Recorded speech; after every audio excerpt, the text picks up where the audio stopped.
Purvanchal university ఇది కేవలం university కాదు, మీ సక్సెస్ స్టోరీకి చిరునామా.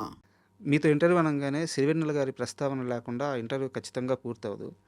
నేను పాడలేను కానీ లిరిక్స్ చెప్తాను సార్. నీ స్నేహం సినిమాలో ఆ, సిరులో అన్ని నీ వెంట పెట్టుకొని ఏ హరుని ఇంట అడుగు పెట్టునో ఈ కుందనాల బొమ్మ అని చెప్పేసి ఒక అంటే ఇవి ఆల్రెడీ మహాలక్ష్మి, ఇవి చేయి పట్టుకునే జాతకం ఏ వరుడికి రాసి పెట్టుందో ఆ, ఆ 2-3 లైన్లు ఉంటాయి సార్. నాకు పాడడం రావట్లేదు కానీ అదే సిరుల రాణి నీ చేయి పట్టి వరుణి జాతకం, అది ఒక్కసారి పాడతారు. అది సాహిత్యం పట్టు. అది ఫీమేల్ సోలో కదా, నేను సాహిత్యం చాలా ఇష్టం సార్ 4 లైన్లు నాకు. దానిలోనే ఒక ఇంకొక చిన్న ఇన్సర్ట్ లైన్ ఒకటి ఉంటుంది ఆ పాటలోనే. అది సినిమా షూటింగ్ అయిన తర్వాత ఆ ఇన్సర్ట్ లైన్ పెట్టాం సార్. ఇది రీ రికార్డింగ్ చేస్తున్నప్పుడు ఒక సైలెన్స్ బిట్ ఒకటి ఉంటుంది. ఆ బిట్లో కూడా లిరిక్ రావాలని నేను ట్యూన్ చేశాను. మళ్ళీ దానికి మళ్ళీ సాహిత్యం రాశారు శాస్త్రి గారు. కదిలే వెన్నెల శిల్పమా, గుర్తుందా అది? Yes sir. తనన అనుమతి నెరుగక ఎదసడిలో అపురూపమైన భావమా, అది ఆ కొబ్బరి చెప్పు దగ్గర అవునవును. ఆ బిట్ నేను అప్పటికప్పుడు రీ రికార్డింగ్లో ఇది ఉండాలి అని ఇది చేస్తే అప్పుడు హంసరాజు గారు శాస్త్రి గారిని పిలిపించి కూర్చోబెట్టి రాయించి అది మళ్ళీ రికార్డ్ చేసాం. శాస్త్రి గారితో ఎలా ఉండేది సార్ మీ అనుబంధం? ఫ్రాంక్గా ఒక ఇద్దరితో నాకు ఫాదర్ సన్ రిలేషన్షిప్. ఒకటి బాలు గారు, ఒకటి శాస్త్రి గారు. శాస్త్రి గారు సొంత కొడుకులాగా చూసుకునేవాళ్ళు నన్ను. ఆయనతో ఎక్కువ చనువు, చాలా చనువు. అంటే మ్యూజిక్ డైరెక్టర్స్ అందరితో చనువు ఉంటుంది, పోతే నాతో కొంచెం ఎక్కువ చనువు ఉండేది. ఆయనకి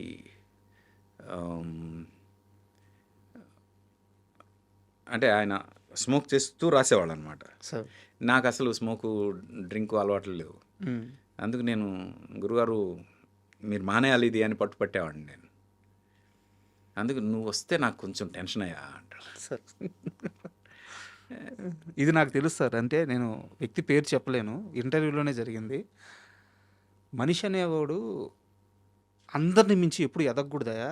ఎందుకంటే తర్వాత వాడికి మంచి చెడు చెప్పేవాడు ఎవడో ఉండడు, చెప్పలేరు ఆయన ముందుకు. ఇప్పుడు మనిషి అనేవాడు మనిషిని దాటి ఎదిగిపోతే మంచి చెడు ఇంకేం చెప్తాం. శాస్త్రి గారు అలా ఎదిగిపోయారు. మనుషుల్లో మనిషి స్థాయి నుంచి ఎదిగిపోయాడు ఆయన. ఆ తర్వాత ఆయనకి సార్ మీరు ఇది చేయొచ్చు ఇది చేయకూడదు అని చెప్పేవాళ్ళు లేరు, చెప్పకూడదు, చెప్పలేము అని చెప్పాను. బట్ శాస్త్రి గారికి ఆ విషయంలో వద్దు అని చెప్పిన ఒకే ఒక్క మనిషి ఆర్పి పట్నాయక్ అని చెప్పి చెప్తారు. అవునా, అది నాకు తెలియదు. నేనైతే చెప్పేవాడిని. ఆయన అనేవాళ్ళు కూడా, నీ ఒక్కడి విషయంలో నేను కొంచెం భయపడతాను అని.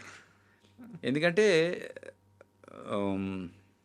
డెఫినెట్గా ఆయన ఎంత తొందరగా వెళ్ళిపోవడానికి కారణం కూడా అదే అని నా ఫీలింగ్ సార్. స్మోకింగ్. లేకపోతే చాలా అంటే ఒక అపర మేధావి, అంత మంచి మనిషి, ఎలాంటి వేరే ఏ బ్యాడ్ హ్యాబిట్స్ లేవు.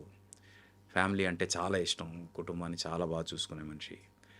సినిమాని ఎంత ప్రేమిస్తారు అనడానికి ఒక ఎగ్జాంపుల్ ఏంటంటే, మొత్తం సినిమాలో ఈ ఒక్క 4 లైన్లే మీరు రాయాలండి అన్న, ఆ 4 లైన్లు రాయడం కోసం మొత్తం సినిమా కథ విని ఆ కథ మొత్తాన్ని ఆ 4 లైన్లో చెప్పేంత గొప్ప మేధావి ఆయన సార్.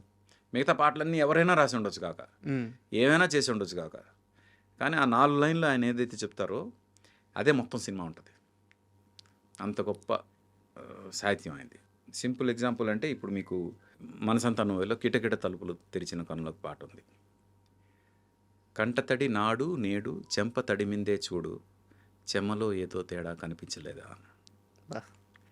అంటే తను లేనప్పుడు నువ్వు ఏడ్చావు, తను ఇప్పుడు దొరికాడు, ఇప్పుడు ఆనంద భాష్పాలు వస్తున్నాయి.